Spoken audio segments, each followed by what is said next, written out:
ಬಸವಾದಿ ಶರಣರ ವಚನಗಳ ಆಧಾರದಲ್ಲಿ ಅಂಗ ಮತ್ತು ಲಿಂಗ ಸಂಬಂಧದ ಸಖಿಲೆಗಳ ಈ ಅನುಭವ ಸರಣಿಕೆಯಲ್ಲಿ ಪಾಲ್ಗೊಂಡಿರುವಂತ ಎಲ್ಲ ಶರಣ ತಂದೆ ತಾಯಿಗಳ ಪವಿತ್ರ ಆತ್ಮಕ್ಕೆ ಶರಣಾರ್ಥಿಗಳು. ಈಗಾಗಲೇ ನಾವು ಸಖಿಲೆಗಳಲ್ಲಿರುವಂತಹ ತಾತ್ವಿಕ ಅಂಶಗಳನ್ನ ಸಖಿಲೆಗಳ ಆಧಾರದ ಮೇಲೆ ಶರಣರು ಯಾವ ರೀತಿಯಾಗಿ ಆ ದೇವರು ಅನ್ನುವಂತಹ ಒಂದು ಮೂಲ ಚೇತನವನ್ನ ಅರಿತುಕೊಂಡಿದ್ರು ಅನ್ನೋದನ್ನ ನಿನ್ನೆವರೆಗೂ ನಾವು ನೋಡಿದ್ದೀವಿ. ಆ ದೇವರು ಯಾವುದು, ಬೆಳಕೇ ದೇವರು ಅನ್ನುವಂಥ ಒಂದು ನಿರ್ಣಯಕ್ಕೆ ನಿನ್ನೆಯ ವಚನಗಳ ಆಧಾರದ ಮೇಲೆ ಶರಣರು ತಲುಪಿದ್ರು ಅನ್ನೋದನ್ನ ನಾವು ನೋಡಿದೆವು. ಈ ಬೆಳಕಿನ ಆಚೆ ಶರಣರು ಚಿಂತನೆ ಮಾಡ್ತಾ ಹೋಗ್ತಾರೆ. ಎಷ್ಟು ವಿಶಾಲ ಅರ್ಥದಲ್ಲಿ ಈ ಸೃಷ್ಟಿಯ ಮೂಲವನ್ನ ಅರ್ಥ ಮಾಡ್ಕೊಳ್ಳೋದಕ್ಕೆ ಶರಣರು ಪ್ರಯತ್ನಿಸಿದ್ದಾರೆ ಅಂತಂದ್ರೆ ನಮ್ಗೆ ನಿಜವಾಗಿಯೂ ಸಹ ಇವತ್ತಿನ ಆಧುನಿಕ ವಿಜ್ಞಾನಿಗಳು ಸಹ ಬೆರಗಾಗಬೇಕು. ಆ ಹಂತದವರೆಗೆ ಶರಣರು ಚಿಂತನೆಯನ್ನು ಮಾಡಿರೋದನ್ನ ಅವರ ವಚನಗಳ ಆಧಾರದಲ್ಲಿ ನಮಗೆ ಗೊತ್ತಾಗ್ತದೆ. ಮೊದಲಿಗೆ ಮೂರ್ತಿಗಳನ್ನ ದೇವರು ಅಂತ ಹೇಳಿ ಪ್ರಾರಂಭದಲ್ಲಿ ರೂಪನ್ನ ಪೂಜಿಸ್ತಾ ಬರ್ತಾರೆ. ಇದು ಸ್ವತಃ ಬಸವಣ್ಣವರ ಅನೇಕ ವಚನಗಳಲ್ಲಿ ನಾವು ಕಾಣ್ತೀವಿ. ವಿವಿಧ ಪತ್ರ ಪುಷ್ಪಗಳಿಂದ ಪೂಜಿಸುವುದು, ಪೂಜೆಯನ್ನು ನೋಡಿ ನಲಿದಾಡುವುದು ಅಂತ ಹೇಳ್ತಾರೆ. ಅಕ್ಕ ಮಹಾದೇವಿ ಅವರು ಅಕ್ಕ ಕೇಳವ ನಾನೊಂದು ಕನಸು ಕಂಡೆ ಅನ್ನುವಂತ ವಚನದಲ್ಲಿ ಅಲ್ಲಿ ಸ್ಥಾವರ ರೂಪದವಾಗಿರುವಂತಹ ಒಂದು ಕಲ್ಪನೆಯಲ್ಲಿ ದೇವರನ್ನ ಅವರು ಗುರುತಿಸ್ತಾರೆ. ಅವರ ಬೌದ್ಧಿಕ ವಿಕಾಸ ಹೆಚ್ಚಾದ ಹಾಗೆ, ಸಾಧನೆಯ ಮಾರ್ಗದಲ್ಲಿ ಕ್ರಮಿಸ್ತಾ ಹೋದ ಹಾಗೆ, ಇದು ಅಲ್ಲ ದೇವರು, ದೇವರು ಅನ್ನುವಂಥದ್ದು ಇವೆಲ್ಲವನ್ನ ಸೃಷ್ಟಿಸಿರುವಂತ ಒಂದು ಚೇತನ ಇದೆ ಅನ್ನುವಂತ ನಿರ್ಣಯಕ್ಕೆ ಬಂದು ಆ ಚೇತನವನ್ನ ಅರಿತುಕೊಳ್ಳೋದಕ್ಕೋಸ್ಕರವಾಗಿ ಇಷ್ಟಲಿಂಗದ ಸಹಾಯದೊಂದಿಗೆ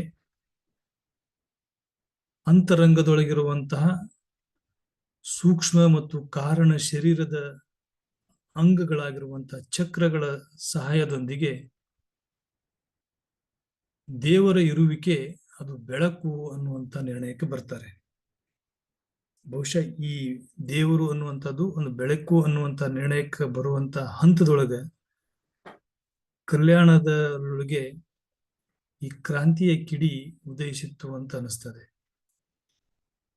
ಆ ಬೆಳಕಿನಿಂದ ದೇವರನ್ನ ಇನ್ನೊಂದಿಷ್ಟು ಆಳವಾಗಿ ಚಿಂತನೆ ಮಾಡಿದಾಗ ದೇವರು ಬೆಳಕಿನ ಆಚೆ ಬಯಲಿನಲ್ಲಿದ್ದಾನೆ, ಬಯಲೇ ದೇವರು ಅನ್ನುವಂತ ನಿರ್ಣಯಕ್ಕೆ ಬರ್ತಾರೆ. ಈ ಎಲ್ಲಾ ನಿರ್ಣಯಕ್ಕೆ ಅವ್ರು ಬರ್ಬೇಕಾದ್ರೆ ಅವರು ಆ ನಿರ್ಣಯಕ್ಕೆ ಯಾವ ಸೋಪಾನವನ್ನಾಗಿ ಬಳಸಿರೋದ್ರೆ ಸಖಿಲೆಗಳನ್ನ ಸೋಪಾನವಾಗಿ ಬಳಸ್ತಾರೆ. ಅಂಗ ಮತ್ತು ಲಿಂಗಗಳ ಒಂದು ಸಂಬಂಧದ ಮೇಲೆ ಬಯಲನ್ನೇ ಅವರು ಬೆಳಕು ಅಂತಂದಾಗ ಬೆಳಕು ಚಿಂತನೆ ಮಾಡ್ತಾರ ಅವರು. ಸರಿ, ಬೆಳಕೆ ಅಂತಂದ್ರೆ ಇವತ್ತು ನಾವು ಬ್ರಹ್ಮಾಂಡದೊಳಗಡೆ ನೋಡಿದಾಗ ಬೆಳಕಿನ ಪ್ರಮಾಣ ಅತ್ಯಂತ ಕಡಿಮೆ, 0.001% ಮಾತ್ರ ಬೆಳಕದ. ಅದು ಎಲ್ಲಿ ನಕ್ಷತ್ರಗಳದಾವ ಅಲ್ಲಿ ಅಷ್ಟೇ ಬೆಳಕದ. ಅದರ ಆಚೆ ಸಾಕಷ್ಟು ಬಯಲೆ ಇದೆ, ಕತ್ತಲನೆ ಇದೆ. ಅದಕ್ಕೆ ನಿನ್ನೆ ದಿನ ಒಂದು ವಚನದಲ್ಲಿ ನಾವು ಅಲ್ಲಂ ಪ್ರಭುಗಳ ವಚನದಲ್ಲಿ ನೋಡಿದೆವು, ಅಪರಿಮಿತ ಕತ್ತಲೆಯೊಳಗೆ ವಿಪರೀತದ ಬೆಳಕು. ಇದೇನು ಚೋದ್ಯವು, ಆನೆ ಸಿಂಹವು ಒಂದ್ರೊಳಗೆ ಇದ್ಕೊಂಡು ಬದುಕ್ತಾ ಇರೋದನ್ನ ನಾ ಕಂಡೆ ಅಂತ ಹೇಳಿದ್ರಲ್ಲ. ನಾವು ಇಲ್ಲಿವರೆಗೆ ಏನ್ ತಿಳ್ಕೊಂಡಿದ್ದೇವಪ್ಪ ಅಂದ್ರೆ ದೇವರು ಅಂದ್ರೆ ಬೆಳಕಿನ ಪ್ರಮಾಣದಲ್ಲಿ, ಬೆಳಕೇ ದೇವರು. ಸಂಸ್ಕೃತದೊಳಗೆ ದೀವ್ ಅನ್ನುವಂತ ಶಬ್ದಕ್ಕಿರುವಂತ ಅರ್ಥ ಬೆಳಕು. ದೀವ್ ಅಂತಂದ್ರೆ ದೇವರು ಅಂತ ನಾವು ಕರಿತೀವಲ್ಲ, ದೀವ್ ಅನ್ನುವಂತಹದ್ರ ಅರ್ಥ ಬೆಳಕು ಅನ್ನುವಂಥ ಅರ್ಥ ಮೇಲೆ ದೀವನ ದೇವರು ಅನ್ನುವಂಥ ಶಬ್ದ ಉತ್ಪತ್ತಿ ಆಗಿದೆ. ಆದ್ರೆ ನಮ್ಮ ಶರಣರು ಈ ಬೆಳಕು ಅನ್ನುವಂಥದ್ದು ಸಹ ಯಾವುದೋ ಒಂದು ಉರಿಯುವಿಕೆ ಮೇಲೆ ಅದು ಹೊರಹೊಮ್ಮತೈತಪ್ಪ ಅಂದ್ಮೇಲೆ ಅದಕ್ಕೆ ಸಾಧನವಾಗಿ, ಅದಕ್ಕೆ ಇಂಧನವಾಗಿರುವಂತದ್ದು ಮೂಲ ಹರಿಸ್ಬೇಕು ಅಂತೇಳಿ ಹೋಗ್ತಾರೆ. ಇಲ್ಲಿಗೆ ಎಲ್ಲಾ ಧಾರ್ಮಿಕ ಗ್ರಂಥಗಳು, ಧಾರ್ಮಿಕ ಮುಖಂಡರು, ಧಾರ್ಮಿಕ ನಾಯಕರು ನಾವೇನ್ ಕರಿತೀವಿ ಎಲ್ಲರೂ ದೇವರು ಅಂತಂದ್ರೆ ಅದೊಂದು ಬೆಳಕಿಗೆ ಸ್ಟಾಪ್ ಆಗಿಬಿಡ್ತಾರೆ. ಈಗ ಒಂದು ಮುಂದ್ ಬೆಳಕು ಕಾಣ್ತೈತಪ್ಪ, ನಾವೊಂದು ದೀಪ ಉರಿತೈತಿ ಅಂತಂದಾಗ ದೀಪಕ ದೇವರು ಅಂದ್ರೆ ದೀಪಕ್ಕ ಉರಿಯೋದಕ್ಕೆ ಸಹಾಯಕವಾಗಿ ಇಂಧನ ರೂಪದಲ್ಲಿ ಎಣ್ಣೆ ಇರುತ್ತಲ್ಲ, ಅಥವಾ ಅದು ಮೈಯನ್ನು ಸುಟ್ಕೊಂಡು ಉರಿಸುವಂತ ಅಲ್ಲಿ ಬತ್ತಿ ಇರುತ್ತಲ್ಲ, ಬತ್ತಿ ಇರದಿದ್ರೆ, ಎಣ್ಣೆ ಇರದಿದ್ರೆ ದೀಪ ಉರಿಯುವುದಿಲ್ಲ. ಈ ರೀತಿಯಾಗಿ ತಾರ್ಕಿಕ ಚಿಂತನೆ ಮಾಡಿ ಶರಣರು ಅಲ್ಲ ಅಲ್ಲ ಅಲ್ಲ, ಬೆಳಕಿನ ಆಚೆ ದೇವರು ಐತಿ ಅಂತ ಹೇಳಿ ಚಿಂತನೆ ಮಾಡಿದಾಗ ಅವ್ರು ಕಂಡುಕೊಂಡಿರುವಂತಹ ದೇವರ ಅಂತಿಮ ಹಂತ ಅಂದ್ರ ಅದು ಬಯಲು. ಹೇಳ್ತಾರೆ ನೋಡ್ರಿ ಅಲ್ಲಂ ಪ್ರಭುಗಳು, ಅರಿದೆನೆಂಬುದು ತಾ ಬಯಲು, ಅರಿಯನೆಂಬುದು ತಾ ಬಯಲು, ಅರುಹಿನ ಕುರುಹಿನ ಮರಹಿನೊಳಗೆ ಗುಹೇಶ್ವರನೆಂಬುದು ತಾ ಬಯಲು. ಇಲ್ಲಿ ಡೆಫಿನಿಷನ್ ಕೊಟ್ಬಿಡ್ತಾರ ಅವ್ರು, ದೇವರ ಬಯಲು, ಗುಹೇಶ್ವರನೆಂಬುದು ತಾ ಬಯಲು. ಏನು ಬಯಲು ಹಾಗಾದ್ರೆ? ಬಯಲು ಬಯಲು ಅಂತ ಹೇಳ್ತಾರೆ. ಬಯಲು ಅಂದ್ರೆ ಹೇಗದು? ಅದು ಹೇಗಿರ್ತದೆ? ಇಲ್ಲಿಗೆ ಈ ಬಯಲು ಅನ್ನುವಂಥದ್ದನ್ನ ಅರ್ಥೈಸ್ಕೋಬೇಕಾದ್ರೆ ಇವತ್ತು ನಾನು ಅಪ್ಡೇಟ್ ಮಾತಾಡ್ತಾ ಇದ್ದೀನಿ. ಇವತ್ತು ಜಗತ್ತು ಕ್ವಾಂಟಮ್ ಫಿಸಿಕ್ಸ್ ಸಹಾಯ ತೆಗೆದುಕೊಂಡು ಈ ಬಯಲಿನ ಬಗ್ಗೆ ಅಧ್ಯಯನ ನಡೆಸ್ತಾ ಇದೆ. ಕ್ವಾಂಟಮ್ ಫಿಸಿಕ್ಸ್ ನೊಳಗಡೆ ಏನ್ ಹೇಳ್ತೈತಪ್ಪ ಅಂದ್ರೆ, ಎಲ್ಲವೂ ಸಹ ತೋರಿಕೆಯ ಈ ಜಗತ್ತೇನಿದೆ ಅಲ್ಲ, ಇದೆಲ್ಲವೂ ಸಹ ಅಟೆಮ್ಸ್ ಗಳಿಂದ ಆಗಿದೆ. ಅದೇ ಅದರ ಒಂದು ಬಿಲ್ಡಿಂಗ್ ಬ್ಲಾಕ್ಸ್ ಅಂತ ಕರೀತಾರೆ. ಒಂದು ನಾವು ಮಂದಿರ ಅಥವಾ ಒಂದು ಮನೆಯನ್ನ ನಾವು ಕಟ್ಟಿವಪ್ಪ ಅಂತಂದ್ರೆ, ಆ ಮನೆ ನಮ್ಗೆ ಕಣ್ಣಿಗೆ ಏನು ಗೋಚರಿಸ್ತದಲ್ಲ, ಅದರ ಅಂತರಂಗದೊಳಗೆ ನೋಡಿದಾಗ ಆ ಮನೆ ಎದರಿಂದ ಆಗಿರ್ತದಪ್ಪ ಅಂದ್ರ ಚಿಕ್ಕ ಚಿಕ್ಕ ಇಟ್ಟಿಗೆಗಳಿಂದ ಆಗಿರ್ತದೆ. ಹಾಗೆ ಇಡೀ ಈ ಬ್ರಹ್ಮಾಂಡ ಅನ್ನುವಂಥದ್ದು ಏನ್ ನಮ್ಗೆ ಕಣ್ಣಿಗೆ ಗೋಚರಿಸ್ತಾ ಇದೆಯಲ್ಲ, ಈ ಬ್ರಹ್ಮಾಂಡ ಎದರಿಂದ ಆಗಿದೆಯಪ್ಪ ಅಂದ್ರ ಅಣುಗಳಿಂದ ಆಗಿದೆ. ಇದು ಬಿಲ್ಡಿಂಗ್ ಬ್ಲಾಕ್ಸ್ ಏನಪ್ಪಾ ಅಂದ್ರೆ ಅಣು ಅಂತ ಹೇಳಿದ್ರು. ವಿಜ್ಞಾನಿಗಳು ಮತ್ತು ಡೀಪ್ ಹೇಳಿದ್ರು, ಅಣುಗಳು ಎದರಿಂದ ಆಗಿದಾವು? ಅಣುಗಳು ಏನಾಗಿದಾವಪ್ಪ ಅಂತಂದ್ರ, ಅಣುಗಳು ಒಳಗಡೆ ಹೋಗಿ ನೋಡಿದಾಗ ಅವ್ರಿಗೆ ಗೊತ್ತಾಯ್ತು, ಇಲ್ಲ ಇಲ್ಲ, ಅಣುಗಳು ಸಹ ಮತ್ತೊಂದಷ್ಟು ಸಬ್ ಅಟಾಮಿಕ್ ಪಾರ್ಟಿಕಲ್ಸ್ ಗಳಿಂದ ಆಗಿದಾವು. ಸಬ್ ಅಟಾಮಿಕ್ ಪಾರ್ಟಿಕಲ್ಸ್ ಗಳು ಎದರಿಂದ ಆಗ್ಯಾವು? ಮತ್ತೆ ಹೋಗ್ತಾರೆ, ಕ್ವಾರ್ಡ್ಸ್ ಗಳಿಂದ ಆಗಿದಾವು. ಕ್ವಾರ್ಡ್ಸ್ ಎದರಿಂದ ಆಗಿದೆಪ್ಪ ಅಂದ್ರ, ಅವುಗಳ ಮಧ್ಯದಲ್ಲಿ ಗ್ಯಾಪ್ ಇದೆ, ಬಯಲಿದೆ, ಬಯಲಿನಿಂದಲೇ ಕ್ವಾರ್ಡ್ಸ್ ಗಳಾಗಿದವು, ಬಯಲಿನಿಂದಲೇ ಸಬ್ ಅಟಾಮಿಕ್ ಪಾರ್ಟಿಕಲ್ಸ್, ಬಯಲಿನಿಂದಲೇ ಅಟಾಮಿಕ್ಸ್, ಬಯಲಿನಿಂದಲೇ ಅಟಾಮ್ಸ್ನಿಂದಲೇ ಟೋಟಲ್ ಆಗಿ ಈ ಬ್ರಹ್ಮಾಂಡ ಉಂಟಾಗೈತಿ. ಹಾಗಾಗಿ ನಮ್ಮ ಕಣ್ಣಿಗೆ ಈ ಗೋಚರಿಸುವಂತ ಪ್ರತಿಯೊಂದು ವಸ್ತುವನ್ನ ನಾವು ಡೀಪ್ ಆಗಿ ನೋಡ್ತಾ ಹೋದ್ರೆ ಅದ್ರ ಒಳಗಡೆ ಕಾಣುವಂತದ್ದು ಬಯಲೆ. ಅದ್ರ ಒಳಗೆ ಇರುವುದೇನಪ್ಪಾ ಅಂದ್ರೆ ಬಯಲೆ. ಹಾಗೆ ವಸ್ತುವಿನಿಂದ ಆಚೆ ಬಂದು ನಾವು ಬ್ರಹ್ಮಾಂಡವನ್ನು ನೋಡಿದ್ರು ಸಹ ನಮಗೆ ಗೋಚರಿಸುವಂತ ನಕ್ಷತ್ರಗಳು, ಗ್ರಹಗಳು, ಅವುಗಳು ಎಲ್ಲವುಗಳು ಸಹ ಮಧ್ಯದಲ್ಲಿರುವಂತದ್ದೇ ಬಯಲು. ಅದನ್ನ ಹೇಳ್ತಾರೆ ಅವರು, ಅರಿದೆನೆಂಬುದು ತಾ ಬಯಲು. ನಾ ಏನ್ ತಿಳ್ಕೊಂಡಿನಿ ಅಂತ ಹೇಳ್ತೀನಲ್ಲ, ನಾನು ಬಯಲೆ. ಅರಿಯನೆಂಬುದು, ನನಗೆ ಇವತ್ತು ನಕ್ಷತ್ರಗಳು ಎಷ್ಟು ಕಾಣ್ತಾವ ಕಣ್ಣಿಗೆ ಅಟ್ಟೆ ಕಾಣ್ತೈತೆ, ಅದಕ್ಕಿಂತ ಆಚೆ ಇಲ್ಲೊಂದು ಬ್ರಹ್ಮಾಂಡ ಇದು, ಅದಕ್ಕಿಂತ ಆಚೆ ದೊಡ್ಡ ಬ್ರಹ್ಮಾಂಡ ಇದೆ, ಅನೇಕ ವಾಸ್ಟ್ ವಿಶಾಲವಾಗಿದೆ. ಆ ವಿಶಾಲ ಆಗೈತೆ ಅಂತ ಹೇಳ್ತೀವಲ್ಲ, ಅದನ್ನು ಬಯಲೆ. ಅರಿಯುವಂತಹ ನಾನೂ ಬಯಲು, ನನ್ನ ಎದುರುಗ ಇರುವಂತಹ ಬ್ರಹ್ಮಾಂಡವೂ ಬಯಲು. ಈ ಬ್ರಹ್ಮಾಂಡದ ರೂಪದಾಗ ನಾವ್ ಏನಾದ್ರೂ ವಸ್ತುಗಳನ್ನು ನೋಡ್ತಾ ಇದ್ರ ಅರುಹಿನ ಕುರುಹಿನ ಮರಹಿನೊಳಗೂ ಬಯಲು. ನೋಡ್ರಿ ಎಷ್ಟು ಅದ್ಭುತವಾದಂತಹ ಇವತ್ತಿನ ಈ ಕ್ವಾಂಟಮ್ ಫಿಸಿಕ್ಸ್ ಸೈಂಟಿಸ್ಟ್ಗಳು ಏನು ಸಂಶೋಧನೆ ಮಾಡಿ ಹೇಳ್ತಾರಲ್ಲ, ಅದನ್ನ ಈ ಕೇವಲ 4 ಸಾಲಿನ ವಚನದೊಳಗೆ ಅಲ್ಲಮ ಪ್ರಭುಗಳು ಸುಮಾರು 900 ವರ್ಷಗಳ ಹಿಂದೆ ಕೊಟ್ಬಿಟ್ಟಾರೆ. ಇವತ್ತು ವಚನಗಳನ್ನು ಇಷ್ಟು ಡೀಪ್ ಆಗಿ ಓದ್ತಾ ಹೋದಾಗೆ ಜಗತ್ತಿಗೆ, ನಾ ಯಾಕೆ ಇದನ್ನ ಹೇಳ್ತೀನಿ ಪದೇ ಪದೇ ಅಂತಂದ್ರೆ, ಜಗತ್ತಿಗಿನ ವಚನಗಳನ್ನ ತಿಳಿಪಡಿಸ್ಬೇಕಾಗಿದೆ. ಎಷ್ಟು ಸೈಂಟಿಫಿಕ್ ಆಗಿ ಹೇಳಿದ್ದಾರೆ ಅವರು, ಎಂಥ ಒಂದು ವಿಚಾರಗಳು. ನನಗನ್ನಿಸ್ತದೆ ಬಹುಶಃ ಕಲ್ಯಾಣದಲ್ಲಿ ಶರಣರ ಚಿಂತನೆ 1000 ವರ್ಷದ ಮುಂದಿನ ಚಿಂತನೆ ಆಗೈತೆ ಅಲ್ಲಿ. 100, 200 ಅಲ್ಲ, 1000 ವರ್ಷದ ಮುಂದಿನ ಚಿಂತನೆಯನ್ನ ಕಲ್ಯಾಣದಲ್ಲಿ ಬಸವಾದಿ ಶರಣರು ಮಾಡಿದ್ದಾರೆ ಅನ್ನೋದಕ್ಕೆ ಪ್ರೂಫ್ ಆಗಿ ಇವತ್ತು ನಮ್ಮ ಎದುರಿಗೆ ಇಂಥ ಒಂದು ವಚನಗಳು ನಮ್ಗೆ ಕಾಣ್ತಾ ಇದ್ದಾವೆ. ಈ ರೀತಿಯಾಗಿ ಅನೇಕ ವಚನಗಳು, ಬಯಲು ಅನ್ನುವಂಥದ್ದು ಅವ್ರ ಕಾನ್ಸೆಪ್ಟ್ ನಾವು ಕರೆಕ್ಟ್ ಆಗಿ ಅಂಡರ್ಸ್ಟ್ಯಾಂಡಿಂಗ್ ಮಾಡ್ಕೊಂಡವಪ್ಪ ಅಂದ್ರ, ಇವತ್ತು ಕ್ವಾಂಟಮ್ ಫಿಸಿಕ್ಸ್ನವ್ರು ಏನ್ ಹೇಳ್ತಾ ಇದ್ದಾರೆ ವಿಜ್ಞಾನಿಗಳು, ಅದ್ರದ್ದು ಡಿಕ್ಟೋ ಅದು ವಚನದಲ್ಲಿ ನಮ್ಗೆ ಕಾಣಬರ್ತೈತೆ. ನೋಡ್ರಿ, ಬಯಲು ಇವತ್ತು ನಾವು ನಿಜವಾಗಿಯೂ ಅಂತಿಮವಾಗಿ ಶರಣರು ಕಂಡುಕೊಂಡಿರುವಂತ ಸತ್ಯವೇ ಬಯಲು. ಅರಿದನೆಂಬುದು ತಾ ಬಯಲು, ಅರಿಯನೆಂಬುದು ತಾ ಬಯಲು, ಅರುಹಿನ ಕುರುಹಿನ ಮೊರಹಿನೊಳಗೆ ಗುಹೇಶ್ವರನೆಂಬುದು ತಾ ಬಯಲು. ಇಲ್ಲಿ ಹೇಳ್ತಾರೆ, ಜೇಡರ ದಾಸಿಮೇನ್ ಹೇಳ್ತಾರೆ, ಈ ಬಯಲು ಅನ್ನುವಂಥದ್ದು ಎಷ್ಟು ವಿಶಾಲ ಅದ, ಎಷ್ಟು ವಾಸ್ಟ್ ಅದ. ಇದನ್ನು ಸಾಮಾನ್ಯ ಅರ್ಥದಲ್ಲಿ ಬಸವಣ್ಣವ್ರು ನಮ್ಗೆಲ್ಲ ತಿಳಿಸ್ಕೊಟ್ರು. ದೇವರು ಅಂತಂದ್ರೆ ಏನು ಅಂತಂದಾಗ, ಜಗದಗಲ, ಮುಗಿಲಗಲ, ಮಿಗೆಯಗಲ, ನಿಮ್ಮಗಲ, ಪಾತಾಳದಿಂದತ್ತ ನಿಮ್ಮ ಶ್ರೀಚರಣ, ಬ್ರಹ್ಮಾಂಡದಿಂದತ್ತ ನಿಮ್ಮ ಶ್ರೀ ಮುಕುಟ, ಅಗಮ್ಯ ಅಗೋಚರ ಅಪ್ರತಿಮ ಲಿಂಗವೇ ಕೂಡಲ ಸಂಗಮ ದೇವ, ನೀವೆನ್ನ ಕರಸ್ಥಳಕ್ಕೆ ಬಂದು ಚುಳುಕಾದಿರಯ್ಯ ಅಂತ ಹೇಳಿದ್ರಲ್ಲ, ಅಲ್ಲಿ ಬಸವಣ್ಣವ್ರದ್ದು ಮಾತೃ ಹೃದಯ. ಜನಸಾಮಾನ್ಯರಿಗೂ ಅರ್ಥ ಆಗ್ಲಿ, ಎಲ್ಲರೂ ಈ ಸೈಂಟಿಸ್ಟ್ ಇರೋದಿಲ್ಲ, ಎಲ್ಲರಿಗೂ ಆ ಹಂತದಲ್ಲಿ ನಾಲೆಜ್ ಇರೋದಿಲ್ಲ. ಎಲ್ಲರಿಗೂ ಸಹ ಈ ಅಟಾಮಿಕ್ ಸೈನ್ಸ್ ಬಗ್ಗೆ, ಅಟಮ್ಸ್ ಬಗ್ಗೆ ಹೇಳಿದ್ರೆ ಅರ್ಥ ಆಗಲ್ಲ ಅಂತ ತಿಳ್ಕೊಂಡು ಅದನ್ನ ಒಂದು ರೂಪಕ್ಕೆ ಕೊಟ್ಟು ಹೇಳ್ತಾರ ಅವ್ರು ಬಸವಣ್ಣವ್ರು. ಭಾವ ಒಂದೇ, ಅವ್ರು ಹೇಳ್ತಾ ಇರುವಂತ ಏನಪ್ಪಾ, ಇದು ಒಂದು ರೂಪ ಕೊಡ್ತಾರ ಅವ್ರು.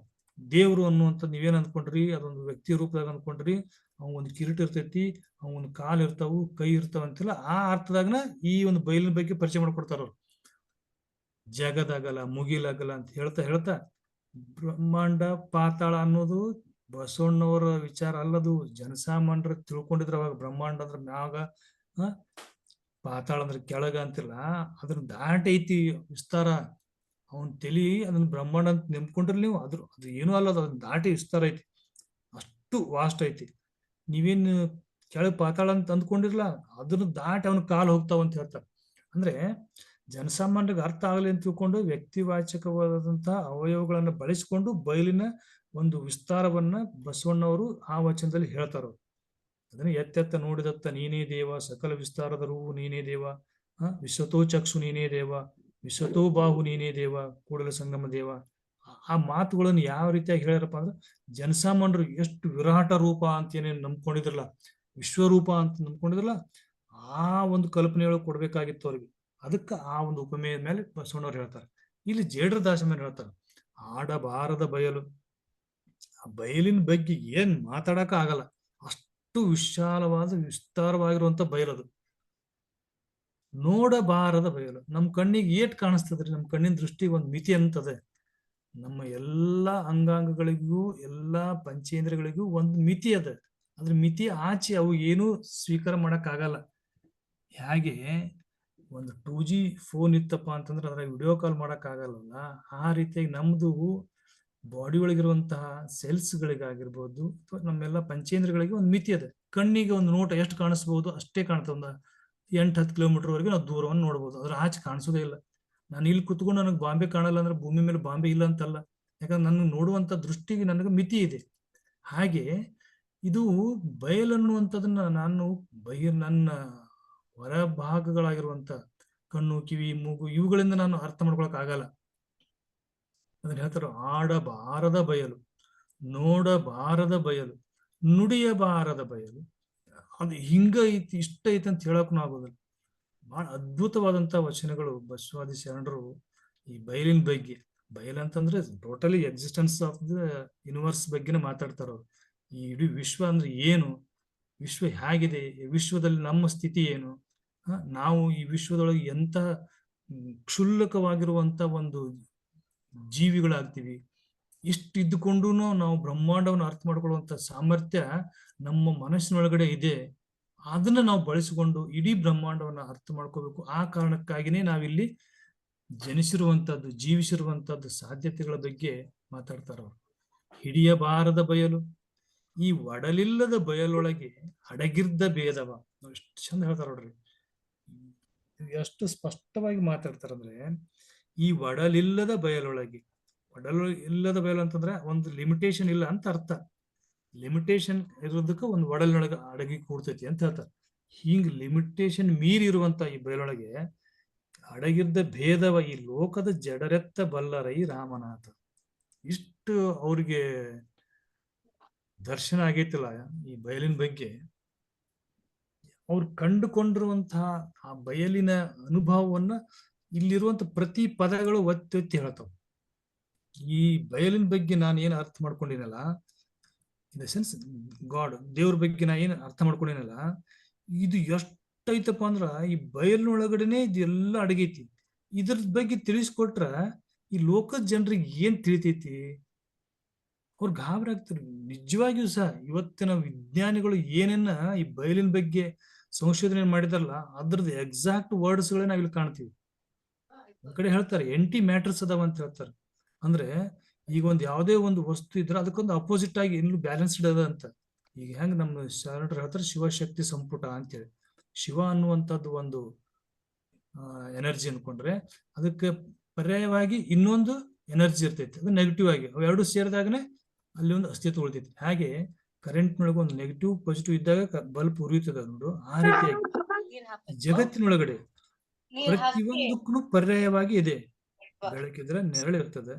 ಹಾಗೇನೆ ಆಟಮ್ಸ್ ಗಳು ಏನಿದ್ವಪ್ಪ ಅಂದ್ರ ಅಥವಾ ಮ್ಯಾಟರ್ಸ್ ಅಂತಂದ್ರ ಯಾವುದೇ ಒಂದು ಪದಾರ್ಥ ಐತಪ್ಪ ಅಂದ್ರ ಅದಕ್ಕೆ ಅಪೋಸಿಟ್ ಆಗಿ ಇನ್ನೊಂದು ಪದಾರ್ಥ ಇರ್ತೈತಿ. ಒಂದು ವಿಸಿಬಲ್ ಇದ್ರೆ ಇನ್ನೊಂದು ಇನ್ವಿಸಿಬಲ್ ಇರ್ತೈತಿ. ಒಂದು ಕಾಣ್ತಿದ್ರೆ ಒಂದು ಕಾಣದೇ ಇರ್ತೈತಿ. ಗೋಚರ ಮತ್ತು ಅಗೋಚರ ಇರ್ತೈತಿ. ಹಾಗಾಗಿ ಈ ಗೋಚರಿಸುವಂತ ಪ್ರಪಂಚ ನಮಗೆ ಎಷ್ಟು ಕಾಣತೈತಿ ಇದ್ರಷ್ಟನೇ ಇದೇ ಪ್ರಮಾಣದಾಗ ಅಗೋಚರವಾದಂತದ್ದು ಒಂದು ಪ್ರಪಂಚ ಐತೆ ಅಂತ ಹೇಳ್ತದೆ ವಿಜ್ಞಾನ. ಇವತ್ತ ಈ ಕ್ವಾಂಟಮ್ ಫಿಸಿಕ್ಸ್ ನಾಗ ಅದನ್ನೇ ಹೇಳ್ತಾರ. ನಮ್ ಕಣ್ಣಿಗೆ ಏನ್ ಕಾಣಿಸ್ತದಂತ ಪ್ರಪಂಚ ಇದೆ, ಇದೇ ರೀತಿಯಾದ ಅಗೋಚರವಾದ ಒಂದು ಪ್ರಪಂಚ ಏನಿದೆ ಅದು ನಮ್ಗ ಇದ್ರ ಪಟ್ಟು ಎಷ್ಟು ಕಾಣಿಸ್ತದಲ್ಲ, ಬಯಲು ಬಯಲು ಅಂತ ಏನ್ ಹೇಳ್ತೀವಲ್ಲ, ಎಷ್ಟು ವಾಸ್ಟ್ ಆಗಿರುವಂತ ಬ್ರಹ್ಮಾಂಡ ಅಂತ ಹೇಳ್ತೀವಲ್ಲ, ಟೆಲಿಸ್ಕೋಪ್ ಮೂಲಕವಾಗಿ ಗಗನದೊಳಗಿರುವಂತ ಗ್ರಹ ನಕ್ಷತ್ರ ಆದಿಗಳ ಗ್ಯಾಲಾಕ್ಸಿಗಳ ಎಲ್ಲವನ್ನ ಹೆಂಗ್ ಸೆರೆ ಹಿಡಿತೀವಲ್ಲ, ಅದೇ ರೀತಿಯಾದಂತ ಇನ್ನೊಂದು ಇದಕ್ಕೆ ಪರ್ಯಾಯವಾಗಿ ಒಂದು ಲೋಕ ಐತಿ ಅಂತ ಹೇಳ್ತಾರೆ. ಅದನ್ನೇ ಇಲ್ಲಿ ಈ ಒಡಲಿಲ್ಲದ ಬೇರೊಳಗೆ ಅಡಗಿರ್ದ ಭೇದವ ಈ ಲೋಕದ ಜಡರೆತ್ತ ಬಲ್ಲರೈ ರಾಮನಾಥ ಅಂತ ಹೇಳ್ಬೇಕಾದಾಗ, ಈ ಇನ್ನೊಂದು ಎಂಟಿ ಮ್ಯಾಟರ್ ಅನ್ನುವಂಥದ್ದು ಇನ್ನೊಂದು ಪರ್ಯಾಯವಾದಂತ ಒಂದು ಬ್ರಹ್ಮಾಂಡ ಐತೆ ಅಂತ ಕರಿತೀವಲ್ಲ, ಅದು ಯಾವ ರೀತಿಯಾದಂತ ಇವತ್ತು ವಿಜ್ಞಾನಿಗಳು ಹೇಳ್ತಾರೆ. ಅದನ್ನ ಬ್ಲ್ಯಾಕ್ ಹೋಲ್ ಅಂತ ಕರೀತಾರೆ, ಡಾರ್ಕ್ ಎನರ್ಜಿ ಅಂತ ಕರೀತಾರೆ. ಅದು ಬಹಳಷ್ಟು ಸೈಂಟಿಫಿಕ್ ಆಗಿ ಆಗ್ತದೆ. ನಾವು ಸಾಮಾನ್ಯ ಅರ್ಥದ ನೋಡ್ಬೇಕಾದ್ರೆ ಇದಕ್ಕೆ ಪರ್ಯಾಯವಾಗಿ ಇನ್ನೊಂದಿದೆ ಅನ್ನುವಂಥದ್ದನ್ನ ನಮ್ಮ ಶರಣರು ಕಂಡುಕೊಂಡಿದ್ರು ಅನ್ನೋದಕ್ಕ ಈ ವಚನದ ಈ ಸಾಲುಗಳ ಸಾಕ್ಷಿ. ಇಲ್ಲಿ ಹೇಳ್ತಾರೆ ಅವರು, ಹಿಡಿಯಬಾರದ ಬಯಲು ಇನ್ವಿಸಿಬಲ್, ನುಡಿಯಬಾರದ ಬಯಲು ಹೇಳಕ್ಕಾಗಲ್ಲ, ನೋಡಬಾರದ ಬಯಲು ಆಡಬಾರದ ಬಯಲು. ಎಲ್ಲ ಶಬ್ದಗಳು ಏನು ಇವತ್ತು ಸಂಶೋಧನೆಗಳು ನಡೆದವರು ಅದನ್ನ ಹೇಳ್ತಾವಪ್ಪ ಅಂತಂದ್ಮೇಲೆ ನಿಜವಾಗಿಯೂ ನಮ್ಮ ಶರಣರು 1000 ವರ್ಷ ಮುಂದಿನ ವಿಚಾರವನ್ನು ಮಾಡಿರುವಂಥವ್ರು. ಈ ಬಯಲೇ ಅವರು ಹೇಳ್ತಾರೆ ಅದೇ ಯೂನಿವರ್ಸಲ್ ಕಾಸ್ಮಿಕ್ ಎನರ್ಜಿ ಅಂತ ಕರಿತೇವೆ ಇವತ್ತು ನಾವು ಅದನ್ನ. ನಮ್ಮ ಶರಣರು ಅದನ್ನ ಬಯಲು ದೇವರು ಅಂತ ಕರೆದ್ರು, ದೈವ ಅಂತ ಕರೆದ್ರು, ಶಕ್ತಿ ಅಂತ ಕರೆದ್ರು, ಆತ್ಮ ಅಂತ ಕರೆದ್ರು, ಲಿಂಗ ಅಂತ ಕರೆದ್ರು. ಹೀಗೆ ಘನ ಏನು ಪದಗಳನ್ನು ಬಳಸಿದ್ರು. ಅವರು ಅನುಭವಿಸಿರುವಂತಹ ವಿಚಾರಗಳನ್ನ ನಾವು ಇವತ್ತು ಇಷ್ಟಲಿಂಗದ ಮೂಲಕ ಎಷ್ಟು ಸಿಂಪಲ್ ಆಗಿ ಅರ್ಥ ಮಾಡ್ಕೋತೀವಿ. ಇವತ್ತು ಕೋಟ್ಯಾನುಗಟ್ಟಲೆ ಖರ್ಚು ಮಾಡಿ ಒಂದು ಟೆಲಿಸ್ಕೋಪ್ ಬಿಟ್ಟು ಸುಮಾರು 25 ವರ್ಷಗಳಿಂದ ಸಂಚರಿಸಿರುವಂತಹ ಹಬಲ್ ಟೆಲಿಸ್ಕೋಪ್ ನಮ್ಮ ಗ್ಯಾಲಾಕ್ಸಿನ ನಮ್ಮ ಸೌರಮಂಡಲವನ್ನು ದಾಟಿ ಹೋಗ್ತಾ ಇರ್ಬೇಕಾದ್ರೆ ಎಷ್ಟೋ ವರ್ಷಗಳವರೆಗೆ ಪ್ರಯಾಣ ಮಾಡ್ತಾ ಇದ್ದೀವಿ. ಆ ಪ್ರಯಾಣದಲ್ಲಿ ನಡುಕ ಬಂದಂತ ಎಲ್ಲಾ ಗ್ರಹಗಳನ್ನ, ನಕ್ಷತ್ರಗಳನ್ನ, ಉಪಗ್ರಹಗಳನ್ನ ಫೋಟೋ ತೆಗೆದು ನಮ್ಮ ಭೂಮಿ ಕಳಿಸೋದು, ಅದನ್ನ ಇಟ್ಕೊಂಡು ನಾವು ನಮ್ಮ ಬ್ರಹ್ಮಾಂಡ ಇಷ್ಟು ವಿಶಾಲವಾಗಿದೆ, ಇಷ್ಟು ವಿಶಾಲವಾಗಿದೆ ಅಂತ ಇಲ್ಲಿ ಅಧ್ಯಯನ ಮಾಡ್ತಾ ಇದ್ದೀವಿ. ಅದು ತಪ್ಪಂತೆಲ್ಲ ಹೇಳ್ತಾ ಇರೋದು. ಅಷ್ಟು ಕಷ್ಟವಿಲ್ಲದೇನೆ ಕೇವಲ ಇಷ್ಟಲಿಂಗದ ಮೂಲಕವಾಗಿ ಇಷ್ಟೆಲ್ಲ ಜ್ಞಾನವನ್ನು ಪಡೆದಾರಪ್ಪ ಅಂದ್ಮೇಲೆ ಅತ್ಯಂತ ವೈಜ್ಞಾನಿಕವಾದಂತಹ ಮತ್ತು ಎಷ್ಟು ಸುಲಭವಾಗಿ ಈ ಬಯಲಿನ ಬಗ್ಗೆ, ಬ್ರಹ್ಮಾಂಡದ ಬಗ್ಗೆ ಜ್ಞಾನ ಕೊಡುವಂತ ತಂತ್ರಜ್ಞಾನವನ್ನ ನಮ್ಮ ಶರಣರು ಹೊಂದಿದ್ರು ಅನ್ನೋದನ್ನ ನಾವು ಅರ್ಥ ಮಾಡ್ಕೋಬೇಕಾಗೈತಿ. ಇದು ಈ ಅಂಗದ ಮೂಲಕ ಆ ಲಿಂಗವನ್ನು ಅರಿತುವಂತದೈತಲ್ಲ, ಇದನ್ನೇ ಅಂಗ ಮತ್ತು ಲಿಂಗದ ಸಖಿಲ ಅಂತ ಕರೆಯೋದು. ಕೇವಲ ಅಂಗವನ್ನ ಅಧ್ಯಯನ ಮಾಡ್ಕೊಂಡು ಸುಮ್ಕುಂದ್ರದು ಇಲ್ಲಿಯೇ ಬಾಡಿ ಸೈನ್ಸ್ ಆಗ್ತೈತಿ ಅಂತಂದ್ರೆ ಅದು ಫಿಸಿಯಾಲಜಿ ಆಗ್ತೈತಿ. ನಮ್ಮ ಬಾಡಿ ಒಳಗಿರುವಂತ ಎಲ್ಲ ಪಾರ್ಟ್ಸ್ ಗಳನ್ನ ಸ್ಟಡಿ ಮಾಡ್ತೀವಿ. ಹೊರಗಡೆ ಬ್ರಹ್ಮಾಂಡದಾಗ ಇರೋದನ್ನ ಸ್ಟಡಿ ಮಾಡುವಂತದ್ದು ಯಾವುದು? ಅದು ಕಾಸ್ಮಾಲಜಿ, ಅದು ಖಗೋಳ ವಿಜ್ಞಾನ ಆಗಿರ್ಬೋದು. ಈ ಖಗೋಳ ವಿಜ್ಞಾನ ಅದು ಲಿಂಗದ ಬಗ್ಗೆ ಅಧ್ಯಯನ ಆದ್ರೆ, ಈ ಶರೀರ ವಿಜ್ಞಾನ ಇದು ಅಂಗದ ಬಗ್ಗೆ ವಿಜ್ಞಾನ. ಆದ್ರೆ ನಮ್ಮ ಶರಣರು ಏನ್ ಮಾಡಿದ್ರು, ಅಂಗದ ವಿಜ್ಞಾನದ ಜೊತೆಗೆ ಲಿಂಗದ ವಿಜ್ಞಾನವನ್ನು ಸೇರಿಸಿ ಸಂಬಂಧವನ್ನು ಕೊಟ್ಟರು. ಅವೇ ಸಕಿಲಗಳು. ಈ ಸಂಬಂಧಗಳೇ ಪರಿಣಾಮನೇ ಈ ಬಯಲಿನ ವಚನಗಳು. ನೋಡ್ತಾ ಹೋಗೋಣ ಬಯಲು ಅಂದ್ರೆ ಯಾವ ರೀತಿ ಇದೆ. ಆದಿಯಲ್ಲಿ ಬಯಲು, ಅಂತ್ಯದಲ್ಲಿ ಬಯಲು. ಹೌದಲ್ಲ? ಇದಕ್ಕೆ ಸ್ಟಾರ್ಟ್ ಅನ್ನೋದೇ ಇಲ್ಲ. ಬ್ರಹ್ಮಾಂಡ ಎಂದಾಯ್ತು, ಯಾವಾಗ ಹುಟ್ಟಿಕೊಳ್ತು ಅಂತಂದ್ರೆ ಸುಮ್ ನಾವು ಕ್ಯಾಲ್ಕುಲೇಷನ್ ಮಾಡ್ಕೊಂಡು ಇವತ್ತು 13.5 ಬಿಲಿಯನ್ ವರ್ಷಗಳಿಂದ ಸ್ಫೋಟ ಆಗಿ ಮಹಾಸ್ಫೋಟದಿಂದ ಹುಟ್ಟಿದೆ ಅಂತ ಹೇಳ್ತೀವಿ. ಇನ್ನೂ ಅದ್ರ ಬಗ್ಗೆ ಬ್ರಹ್ಮಾಂಡ ಎಷ್ಟು ವಿಶಾಲವಾಗಿ ವಿಸ್ತರಿಸ್ತಾ ಹೋಗ್ತದಪ್ಪ ಅಂತಂದ್ರೆ ಅದಕ್ಕೆ ಅನ್ಲಿಮಿಟೆಡ್ ಆಗಿ ಇನ್ನು ವಿಸ್ತರಿಸ್ತಾನೆ ನಡೆದಿದೆ. ಈ ವಿಸ್ತಾರವಾಗುವಂತ ಬ್ರಹ್ಮಾಂಡದ ರಿವರ್ಸ್ ಪ್ರೊಸೆಸ್ನೇ ಬಂದಾಗ ಅವೆಲ್ಲ ಬ್ರಹ್ಮಾಂಡಗಳು ಒಂದೇ ಒಂದು ಅಣುವಿನ ಕೂಡಿದ್ವು. ಅದ್ರದ್ದು 13.5 ಬಿಲಿಯನ್ ವರ್ಷಗಳಿಂದ ಅನ್ನುವಂತ ಒಂದು ಊಹಾತ್ಮಕವಾದಂತ ಒಂದು ಸಿದ್ಧಾಂತ ಐತೆ ಅಷ್ಟೇ. ಮುಂದೆ ಈ ಸಿದ್ಧಾಂತನು ಇನ್ವ್ಯಾಲಿಡ್ ಆಗ್ಬೋದು. ಅವಾಗ ಮತ್ತೊಂದು ಹೊಸ ಸಿದ್ಧಾಂತ ಬಂದು ಈ ಬ್ರಹ್ಮಾಂಡದ ಆದಿ ಎಲ್ಲಿನೂ ಬಯಲಿತ್ತು ಅಂತ್ಯ ಅನ್ನೋದು ಇಲ್ಲೇ ಇಲ್ಲ. ಬಟ್ ಅದು ಬಯಲು. ಮಧ್ಯದಲ್ಲಿ ತೋರಿ ಕೆಡುವುದು ನೋಡ. ನಾವು ನಡುವೆ ಏನ ನಿಂತ ನೋಡ್ತೀವಲ್ಲ, ನಮಗಿದು ಕಾಣಿಸೋದಿಲ್ಲ. ಈ ಬ್ರಹ್ಮಾಂಡ, ಈ ಪಿಂಡಾಂಡದಾಗ ಏನು ಐತಿ ಅಂತ ಅಂತೀವಲ್ಲ, ಇದು ಸತ್ಯ ಅಂದ್ಕೊಂಡ್ಬಿಡ್ತೀವಿ ನಾವು. ಇದೇ ತಪ್ಪು ಅಂತ ಹೇಳ್ತಾರೆ ಇಲ್ಲಿ ಸಿದ್ದರಾಮೇಶ್ವರ. ಮಧ್ಯದಲ್ಲಿ ತೋರಿ ಕೆಡುವುದು ನೋಡ. ಈ ಘಟವು ತೋರಿ ತೋರಿ ಕೆಡುವುದಕ್ಕೆ ಈ ಜಗದಲ್ಲಿ ಇದೇ ದೃಷ್ಟ ನೋಡ ಕಪಿಲ ಸಿದ್ಧ ಮಲ್ಲಿಕ. ಇದು ನಾವು ಮಾಡ್ಕೊಟ್ಟಿರೋ ದೊಡ್ಡ ತಪ್ಪು ಅಂತ ಹೇಳ್ತಾರೆ. ಈ ಕಣ್ಣಿಗೆ ಕಾಣ್ತಾ ಇರುವಂತ ಈ ಬ್ರಹ್ಮಾಂಡ ಏನದಲ್ಲ, ಇದು ಇಷ್ಟೇ ಇಲ್ಲ, ಇದ್ರ ಆಚೆ ಎಷ್ಟೋ ಅಂತಿರ್ಲಾರ್ದಂಥದ್ದು ಬಯಲೈತಿ. ಆದಿ ಇರ್ಲಾರ್ದ ಬಯಲೈತಿ. ನಾವು ಇದನ್ನಿಷ್ಟ ನಮ್ಗೆ ಕಾಣ್ತೈತಿ ಅನ್ಕೊಳ್ಳಿ, ಇಷ್ಟೇ ಸತ್ಯ ಅಂತ ಮಾಡ್ತೀವಿ. ಯಾಕಂದ್ರೆ ಕಾಣೋದ್ರೆ ನಮ್ ಕಣ್ಣಿಗೆ ಅದನ್ನ ಸತ್ಯ ಅನ್ಕೋತೀವಲ್ಲ. ಇಲ್ಲಿ ತನಕ ಅದನ್ನೇ ಬಂದಿ, ನಮ್ ಕಣ್ಣಿಗೆ ಯಾವಾಗ ಅದು ಅನುಭವಕ್ಕೆ ಬರ್ತದೆ ಅದಷ್ಟ ಸತ್ಯ ಅನ್ಕೋತ ಬಂದಿವಿ. ಅದ ತಪ್ಪು ಅಂತಾರೆ. ಈ ಘಟವು ತೋರಿ ತೋರಿ ಕೆಡುವುದಕ್ಕೆ ಈ ಜಗತ್ತಿದೆ ದೃಷ್ಟ ನೋಡ ಅಂತ. ಅಂದ್ರೆ ಇದ್ರ ಆಚೆ ಇರುವಂತ ಸತ್ಯವನ್ನ ನಾವು ಬಯಲನ್ನ ಅರ್ಥ ಮಾಡ್ಕೋಬೇಕು ಅಂತ ಹೇಳ್ತಾರೆ. ಹಾಗಾಗಿ ಅಲ್ಲಮ ಪ್ರಭುಗಳು ಹೇಳ್ತಾರೆ, ಈ ಬಯಲು ಅಂದ್ರೆ ಹೇಗೆ ಹುಡ್ತು, ಬಯಲು ಎಲ್ಲಿಂದ ಬಂತು, ಬಯಲು ಹೆಂಗ್ ಬೆಳಿತೈತಿ ಅನ್ನುವಂಥದ್ದನ್ನ ಅವ್ರು ಹೇಳ್ತಾರೆ. ಬಯಲು ಬಯಲನೇ ಬಿತ್ತಿ. ಇದನ್ನ ಯಾರು ಹುಟ್ಟು ಹಾಕಿಲ್ಲ. ಇದು ಮೊದಲಿಂದಲೂ ಎಕ್ಸಿಸ್ಟೆನ್ಸ್ ಇತ್ತು. ಎಲ್ಲಿಂದ ಬಂತಂದ್ರ ಅದು ಬಯಲಿಂದನೇ ಬಂತು. ಬಯಲು ಬಯಲನೇ ಬಿತ್ತಿ, ಬಯಲು ಬಯಲನೇ ಬೆಳೆದು, ಬಯಲು ಬಯಲಾಗಿ ಬಯಲಾಗಿತ್ತಯ್ಯ. ಎಕ್ಸ್ಪಾಂಡಿಂಗ್ ಹೇಳ್ತಾರೆ ಇಲ್ಲಿ. ಹಂಗ ಅದು ಎಕ್ಸ್ಪಾಂಡಿಂಗ್ ಆಗ್ತಾ ಆಗ್ತಾ ಹೋಗ್ತೈತಿ. ಇದು ಹೊರಗಿಂದ. ಇನ್ನು ಒಳಗಿಂದ ಬಂದ್ರೆ ಬಯಲ ಜೀವನ, ಬಯಲ ಭಾವನೆ, ಬಯಲು ಬಯಲಾಗಿ ಬಯಲಾಯಿತ್ತಯ್ಯ. ನಮ್ಮ ವಿಚಾರ ಮಾಡ್ತೀವಲ್ಲ ನಾವು, ಈ ಬಯಲಿನ ಬಗ್ಗೆ ಏನ್ ಅಧ್ಯಯನ ಮಾಡ್ತೀವಲ್ಲ, ಈ ಅಧ್ಯಯನ ಮಾಡುವಂತಹ ಮಿದುಳಿನೊಳಗನ್ನು ಇರುವುದು ಬಯಲೇ. ಯಾಕಂದ್ರೆ ನಾವು ಫಿಸಿಕಲ್ ಆಗಿ ಕಾಣ್ತಾ ಇರುವಂತ ಯಾವುದೇ any materials can be made from the atoms ಅಂತ ಹೇಳ್ತೀವಿ. ಅದು ಮೆಟೀರಿಯಲಿಸ್ಟಿಕ್ ಇದೆ. ನಮ್ಮ ಮಿದುಳು ಸಹ ನಮಗದು ಅದು ಸಹ ಏನಪ್ಪಾ ಅಂದ್ರೆ ಅಣುವಿನಿಂದ ಮಾಡಿರುವಂತದ್ದು. ಅಣುವಿನೊಳಗೆ ಇರುವುದು ಬಯಲೆ ಅಂತ ಹೇಳಿದ್ದೀನಿ. ಹಾಗಾಗಿ ಜೀವನವೂ ಬಯಲು, ಭಾವನೆಯೂ ಬಯಲು. ನಿಮ್ಮ ಪೂಜಿಸಿದವರು ಮುನ್ನವೇ ಬಯಲಾದರು. ಎಷ್ಟು ಜನ ಈ ಬಯಲಿನ ಬಗ್ಗೆ ತಿಳ್ಕೊಂಡಾರ ಅಂತ ಹೇಳ್ತಾರ ಅವ್ರು. ನಾವೇ ಅದ್ರ ಬಗ್ಗೆ ತಿಳ್ಕೊಂಡೇವೆ ಅಂತ ಹೇಳೋದಲ್ಲ ಅವರು. ಆ ಹಮ್ಮಕಿನೂ ಇಲ್ಲ ವಚನಕಾರರಿಗೆ. ನಿಮ್ಮನ್ನು ಪೂಜಿಸಿದವರು ಮುನ್ನವೇ ಬಯಲಾದರು, ನಾ ನಿಮ್ಮ ನಂಬಿ ಬಯಲಾದಿ ಗುಹೇಶ್ವರ. ಇಲ್ಲಿ ಒಂದು ಶಬ್ದ ನೋಡ್ರಿ, ನಾ ನಿಮ್ಮ ನಂಬಿ. ನಂಬಿಕೆ ಯಾವಾಗ ಬರುತ್ತ್ರಿ? ಅನುಭವಕ್ಕೆ ಬಂದಾಗ ನಂಬಿಕೆ ಬರ್ತೈತಿ. ಈ ಒಬ್ಬ ವ್ಯಕ್ತಿ ಜೊತೆ ನಾವು ಫ್ರೆಂಡ್ಶಿಪ್ ಮಾಡ್ಬೇಕಾದ್ರೆ ಒಬ್ಬ ವ್ಯಕ್ತಿಯನ್ನ ನಾವು ಹೆಚ್ಚು ಹಚ್ಕೋಬೇಕಾಗಿತ್ತಪ್ಪ ಅಂದ್ರೆ ನಾವೇನ್ ಮಾಡ್ತೀವಿ, ಮೊದಲು ಅವ್ರನ್ನ ನಂಬುತ್ತೀವಿ. ನಂಬಿಕೆಗೆ ಬಂದಾಗ ಕಂಟಿನ್ಯೂ ಮಾಡ್ತೀವಿ. ಇಲ್ಲಿ ಅವ್ರು ಹೇಳ್ತಾರೆ, ನಾ ನಿಮ್ಮ ನಂಬಿ ಅಂದ್ರೆ ದೇವರು ಅನ್ನುವಂಥದ್ದು ಬಯಲು, ಗುಹೇಶ್ವರನೆಂಬುದು ತಾ ಬಯಲು ಅಂತ ಹೇಳಿರಲ್ಲ ಅಲ್ಲಮ ಪ್ರಭುಗಳು. ಅದನ್ನೇ ಇಲ್ಲಿ ಮುಂದುವರೆದಿರ್ತಾರೆ, ನಾ ನಿಮ್ಮ ನಂಬಿ ಬಯಲಾದೆ ಗುಹೇಶ್ವರ. ಅಂದ್ರೆ ನಾವು ನಮ್ಮೊಳಗಡೆ ಇರುವಂತಹ ಎಲ್ಲ ಅವಯವಗಳು, ಅಂಗಾಂಗಗಳು ಎಲ್ಲವೂ ಸಹ ಏನಪ್ಪಾ ಅಂತಂದ್ರೆ ಅವು ಬಯಲಾಗುವಂತವು. ಇಲ್ಲಿ ನಿಮಗೊಂದು ಇಲ್ಲಿವರೆಗೆ ನಾವು ಮಾತಾಡಿದೇವಲ್ಲ, ಬಯಲು ಬಯಲು ಬಯಲು ಅಂತ ಹೇಳಿದಲ್ಲ, ಅದು ಹೇಗಿದೆ ಬಯಲು? ನಮ್ಮಿಂದ ಹೊರಗಡೆ ಇರುವಂತ ಬ್ರಹ್ಮಾಂಡದೊಳಗಿರುವಂತ ಬಯಲನ್ನು ನೋಡೋಣ ನಾವು. ಹಾಗೇನೆ ಅಂದ್ರೆ ಇದು ಲಿಂಗದ ಬಯಲನ್ನು ನೋಡೋಣ, ಅಂಗದ ಬಯಲನ್ನು ನೋಡೋಣ. ಎರಡರೊಳಗೂ ಏನು ಡಿಫ್ರೆನ್ಸ್ ಇಲ್ರಿ. ಬ್ರಹ್ಮಾಂಡದೊಳಗೆ ಅಂತಿಮವಾಗಿ ಏನಂತ ಹೇಳಿ ನಮಗ್ ಇಲ್ಲಿವರೆಗೆ ವಿಜ್ಞಾನ ಗೋಚರಿಸಿದಲ್ಲ, ಕಂಡಿರುವಂತದ್ದು ಏನಪ್ಪಾ ಅಂದ್ರ ಗ್ರಹ ನಕ್ಷತ್ರಗಳು ಒಳಗೆ ಹೋಗಿ ನೋಡಿದಾಗನು ಬಯಲೆ. ನಮ್ಮ ದೇಹದ ಒಳಗೆ ಇಳಿದು ನೋಡಿದಾಗನು ಬಯಲೆ. ದಯವಿಟ್ಟು ಯಾರಾದ್ರೂ ನಿಮ್ಮ ಮೊಬೈಲ್ ಆಗಲಿ ಲ್ಯಾಪ್ಟಾಪ್ ಆಗಲಿ ದೂರ ಇದ್ರೆ ಸ್ವಲ್ಪ ಸಮೀಪ ಬಂದು ಸ್ಕ್ರೀನ್ ಅನ್ನು ನೋಡ್ರಿ. ನಾನು ನಿಮ್ಗೆ ತೋರಿಸ್ತಾ ಇರುವಂತ ಈ ವಿಡಿಯೋ ಇಲ್ಲಿವರೆಗೂ ನಾವೇನು ಬಯಲಿನ ಬಗ್ಗೆ ಮಾತಾಡ್ತೀವಲ್ಲ, ಅದು ಬಯಲು, ಇದು ಬಯಲು, ಇದು ಬಯಲು ಅಂತೇಳಿ ಆ ಬಯಲನ್ನ ಯಾವ ರೀತಿ ಇರ್ತೈತೆ ಅನ್ನೋದನ್ನ ದಯವಿಟ್ಟು ಎಲ್ಲರೂ ಇಲ್ಲಿ ಗಮನಿಸ್ರಿ. ಇದನ್ನ ಒಂದು ನಿಮಿಷ ನೋಡ್ರಿ. ಈಗ ಒಂದು 100 ಮೀಟರ್ ಇಂದ ನೋಡಿದಾಗ, 10 ಮೀಟರ್ದಿಂದ ನೋಡಿದಾಗ, ಎತ್ತರಕ್ಕೆ ಹೋಗ್ತಾ ಇದೀವಿ ನಾವು. ಹಾಗೇನೆ ನೋಡ್ತಾ ಹೋದಾಗ ಎಲ್ಲ ಯಾವ ರೀತಿ 1 ಕಿಲೋಮೀಟರ್ ಇಂದ ನೋಡಿದಾಗ ಆ ಮಹಿಳೆ ಮಲ್ಕೊಂಡಿದ್ದ ಜಾಗ ಎಲ್ಲ ಹೋಯ್ತು ನೋಡ್ರಿ. 10 ಕಿಲೋಮೀಟರ್ ದಿಂದ ನೋಡ್ತಾ ಇದ್ದೀವಿ. ಹಾಗೆ 100 ಕಿಲೋಮೀಟರ್ ದಿಂದ ನೋಡಿದಾಗ ನಮಗೆ ಭೂಮಿ ಈ ರೀತಿ ಕಾಣ್ತಾ ಇದೆ. 1000 ಕಿಲೋಮೀಟರ್ ನೋಡಿದಾಗ ಈ ರೀತಿ ಕಾಣ್ತಾ ಇದೆ. 10,000 ಕಿಲೋಮೀಟರ್ ದಿಂದ ನಾವು ಭೂಮಿಯನ್ನು ಕಾಣ್ತಾ ಇದ್ದೇವೆ. ಹಾಗೇನೆ ಭೂಮಿ ಅನ್ನುವಂಥದ್ರ ಸುತ್ತ ಇರುವಂತ ಪಥವನ್ನು ಕಾಣ್ತಾ ಇದ್ದೇವೆ. 1 ಮಿಲಿಯನ್ ಕಿಲೋಮೀಟರ್ ದಿಂದ ನೋಡಿದಾಗ ಭೂಮಿ ಆ ರೀತಿ ದೂರ ಆಯ್ತು. 10 ಮಿಲಿಯನ್ದಾಗ ನೋಡಿದಾಗ ದೂರ ಆಯ್ತು. 100 ಮಿಲಿಯನ್ ಕಿಲೋಮೀಟರ್ ಹೋದಾಗ ನಮ್ಮ ನಕ್ಷತ್ರ ದೂರ ಹೋಯ್ತು. 1 ಬಿಲಿಯನ್ ಕಿಲೋಮೀಟರ್ ದೂರದಿಂದ ನೋಡ್ತಾ ಇದ್ದೇವೆ. 10 ಬಿಲಿಯನ್ ಕಿಲೋಮೀಟರ್ ದಿಂದ ನಮ್ಮ ವಿಶ್ವವನ್ನು ನೋಡ್ತಾ ಇದ್ದೇವೆ ನಾವು. 100 ಬಿಲಿಯನ್ ಕಿಲೋಮೀಟರ್.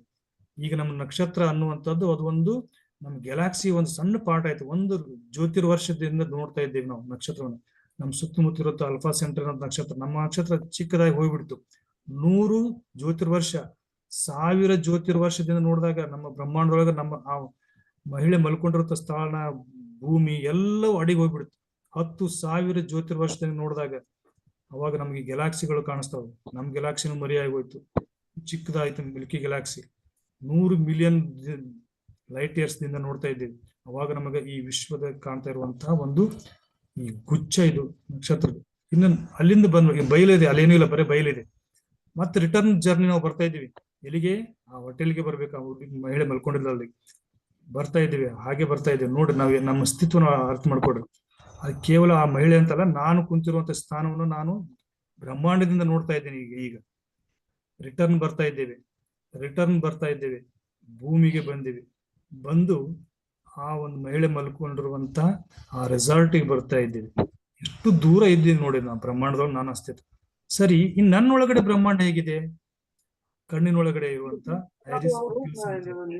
ಈ ಕಣ್ಣಿನೊಳಗಿರುವಂತ ರೆಟಿನಾ ನೋಡ್ರಿ.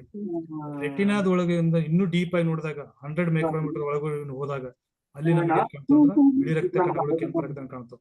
ಈ ಬಿಳಿ ರಕ್ತ ಕಣಗಳ ಒಳಗಡೆ ಹೋದಾಗ ಕ್ರೋಮೋಸೋಮ್ಸ್ ಕಾಣಿಸ್ತಾವು. ಕ್ರೋಮೋಸೋಮ್ಸ್ ಒಳಗಡೆ ಹೋದಾಗ DNA ಕಾಣ್ತಾವು. DNA ಒಳಗಡೆ ಹೋದಾಗ ಕಾಣ್ತಾ ಇರುವಂತಹದ್ದು ಈ ರೀತಿಯಾದಂತ ಪ್ರತಿಯೊಬ್ಬ ವ್ಯಕ್ತಿಗಳು ಇರುವಂತದ್ದು 1 ನ್ಯಾನೋಮೀಟರ್ ಒಳಗಿರ್ತೀವಿ ನಾವು.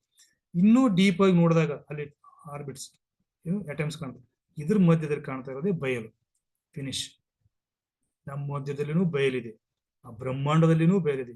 ಅಟಾಮಿಕ್ಸ್ ಬಂದು ಈ ಅಟಾಮಿಕ್ಸ್ ಒಳಗಡೆ ನ್ಯೂಟ್ರಾನ್, ಪ್ರೋಟಾನ್ಸ್ ನೋಡ್ರಿ. ಅಟಾಮನ್ ಒಳಗಡೆ ಹೋಗ್ತಾ ಇದ್ದೇವೆ ನಾವು. ಡಾರ್ಕ್ ಕ್ವಾರ್ಟ್ಸ್ ಅದು ಬಯಲೆ. ಅಲ್ಲಿಂದ ರಿಟರ್ನ್ ಬರ್ತಾ ಇದ್ದೀವಿ. ಇದು ನಮ್ಮ ಒಳಗಡೆ ಇರುವಂತಹ ಬಯಲು. ಈ ಬಯಲು ಆ ಬ್ರಹ್ಮಾಂಡದೊಳಗಿರುವಂತ ಬಯಲು ಎರಡು ಸೇಮ್ ಇದಾವ, ಏನೂ ವ್ಯತ್ಯಾಸ ಇಲ್ಲ. ಹಾಗಾಗಿ ಬ್ರಹ್ಮಾಂಡ ಮತ್ತು ಪಿಂಡಾಂಡ ಒಂದು ಅನ್ನುವಂತ ವಿಚಾರಕ್ಕೆ ನಾವು ಬರಬೇಕಾಗ್ತದೆ. ಅದನ್ನ ಹೇಳ್ತಾರ ಅವರು ಇಲ್ಲಿ. ಘಟದೊಳಗನ ಬಯಲು, ಮಠದೊಳಗನ ಬಯಲು. ಬಯಲು ಬಯಲು ಬಯಲು, ತಾನೆಲ್ಲ ಬಯಲು ಬಿಡಾಡಿ ಬಯಲು. ಗೋಂತಾದೇವಿಯವರು ಹೇಳೋ ಮಾತು ಎಷ್ಟು ಅರ್ಥಗರ್ಭಿತವಾಗಿದೆ ಅಲ್ಲ. ಬ್ರಹ್ಮಾಂಡವನ್ನು ನೋಡಿದ್ರೂ ಬಯಲೇ ಇದೆ, ಪಿಂಡಾಂಡವನ್ನು ನೋಡ್ಕೊಂಡ್ರು ಬಯಲಿದೆ. ಇದನ್ನೇ ನಮ್ಮ ಶರಣರು ಅರ್ಥ ಮಾಡ್ಕೊಂಡು ಘಟದೊಳಗನೂ ಬಯಲಿದೆ. ಘಟ ಅಂತಂತಂದ್ರೆ ನಮ್ ದೇಹ, ಮಠ ಅಂತಂದ್ರ ಹೊರಗಡೆ, ಎಲ್ಲಾನು ಬಯಲಿಂದ ಆಗೈತಿ. ಇಂಥದನ್ನ ಯಾವ ರೀತಿಯಾಗಿ ಅರ್ಥ ಮಾಡ್ಕೊಂಡಿದ್ರು ನಮ್ಮ ಶರಣರು? ಇಲ್ಲಿ ನಾವು ಟೆಲಿಸ್ಕೋಪ್ ಮತ್ತು ಮೈಕ್ರೋಸ್ಕೋಪ್ ಅನ್ನು ಬಳಸಿಕೊಂಡಿವಿ. ಟೆಲಿಸ್ಕೋಪ್ ಅನ್ನು ಬಳಸಿಕೊಂಡು ಬ್ರಹ್ಮಾಂಡವನ್ನು ನೋಡಿದ್ವಿ, ಮೈಕ್ರೋಸ್ಕೋಪ್ ಅನ್ನು ಬಳಸಿಕೊಂಡು ಪಿಂಡಾಂಡವನ್ನು ನೋಡಿದೆವು. ಬ್ರಹ್ಮಾಂಡನೂ ಎಂಡ್ ಆಗೋದು ಬಯಲಿನಲ್ಲಿ, ಪಿಂಡಾಂಡನೂ ಎಂಡ್ ಆಗುತ್ತಾ ಇರೋದು ಬಯಲಿನೊಳಗಡೆ. ಹಾಗಾದ್ರೆ ಟೋಟಲಿ ನಾವು ಇರುವಂತ ಅಸ್ತಿತ್ವನೇ ಬಯಲೇ ಬಯಲು ಬಯಲು. ಇಲ್ಲಿ ಹೇಳ್ತಾರ ನೋಡಿ ಚನ್ನಬಸವಣ್ಣವರು, ತನು ಬಯಲು ನಿರವಯದೊಳಗಡಗಿತ್ತು, ಮನ ಬಯಲು ನಿರವಯದೊಳಗಡಗಿತ್ತು, ಭಾವ ಬಯಲು ನಿರವಯದೊಳಗಡಗಿತ್ತು, ಬಯಲು ಬಯಲು ಬೆರೆಸಿ ಬಯಲೇ ಆಗಿತ್ತು, ಆ ಕೂಡಲ ಚೆನ್ನ ಸಂಗಯ್ಯನೆಂಬ ನುಡಿ ಅಡಗಿತ್ತು. ಎಂತ ಪದಗಳು ನೋಡ್ರಿ ಇಲ್ಲಿ ಬಳಸಿರುವಂತ ಪದಗಳು. ನಾವೇನ್ ಬ್ರಹ್ಮಾಂಡ ಅಂತ ತಿಳ್ಕೊಂತೀವಲ್ಲ ಅದೆಲ್ಲವೂ ಬಯಲೆ. ಈ ತಿಳ್ಕೊಳ್ಳುವಂತ ಈ ತನುವರ್ ಏನು ಘನ ಐತೆ ಅಂದ್ರೆ ಇದನ್ನೂ ಸಹ ಬಯಲೆ. ಈ ತನುವಿನ ಮೂಲಕ ಬ್ರಹ್ಮಾಂಡವನ್ನು ಅರ್ಥ ಮಾಡ್ಕೊಳ್ತಾ ಇರುವಂತ ಮನ, ಅದನ್ನೂ ಬಯಲೆ. ತನುನೇ ಬಯಲಿತ್ತು ಅಂದ್ಮೇಲೆ ತನುವಿನೊಳಗೆ ಉಂಟಾಗ್ತಾ ಇರುವಂತ ಮನ ಹೇಗೆ ಘನ ಇರಕ್ ಸಾಧ್ಯ? ಅದನ್ನು ಬಯಲೇನೆ. ಮನದಿಂದ ಭಾವನೆಗಳು ಉಂಟಾಗ್ತಾವಲ್ಲ, ಆ ಭಾವನೆನೂ ಬಯಲೆ.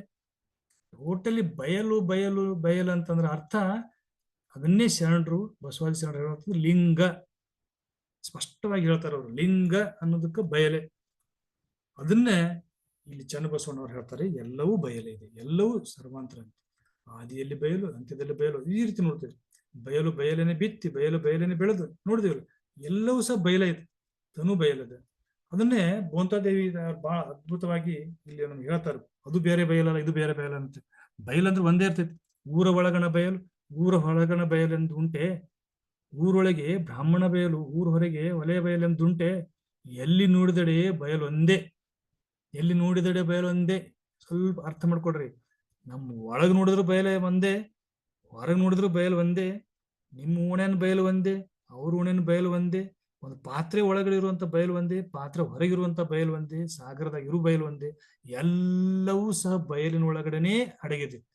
ಅದನ್ನ ಹೇಳ್ತಾರೆ, ಎಲ್ಲಿ ನೋಡಿದಡಿ ಬಯಲೊಂದೇ, ಭಿತ್ತಿಯಿಂದ ಹೊರಗೆ ಒಳಗೆ ಎಂಬ ನಾಮ ವಯಸ್ಸೈ.